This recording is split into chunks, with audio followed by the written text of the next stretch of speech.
Hi everyone. Today I'm going to be talking about a common misconception that ice should be used um, immediately, always after injury or acute injury. This comes from the classic RICE method, the rest, ice, and compression and elevation, which has been taught for a very, very long time in sports, first aid, and even some other rehab settings.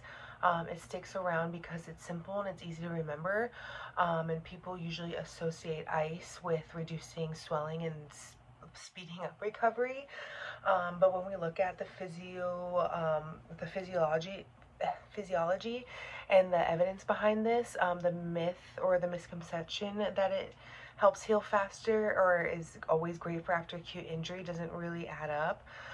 Ice works by causing vasoconstriction, and that kind of slows down nerve conduction, so it'll help reduce pain in the moment for like short term. But the inflammatory process will also start to slow down after ice is like too much. Um, so um, the inflammatory process isn't something we should automatically try to stop. The inflammation is actually a key part of healing.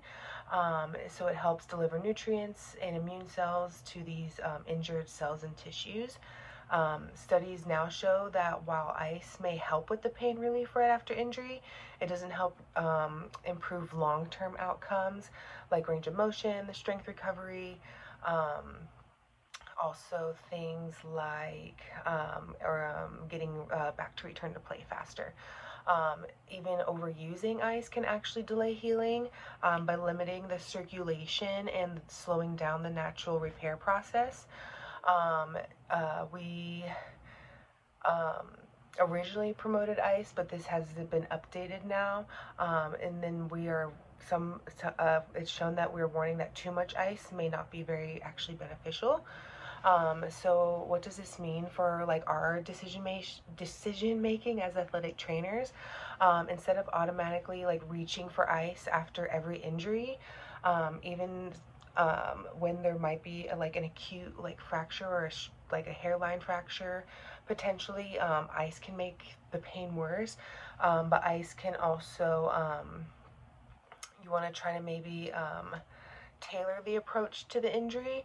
If an athlete's in pain, or short bouts of ice maybe help with controlling that pain, but I wouldn't rely on it as a main tool for recovery. I would rely on like protecting the tissue, encouraging safe movement, promoting blood flow. Is those things will often play a bigger role in long-term healing. And so with this misconception, and kind of like debunking it, we can move away from outdated protocols like RICE, and help educate other athletes, patients, other athletic trainers, other healthcare professionals. So that way they understand that ice can have its place, but it's not a magic solution for every injury or acute injury.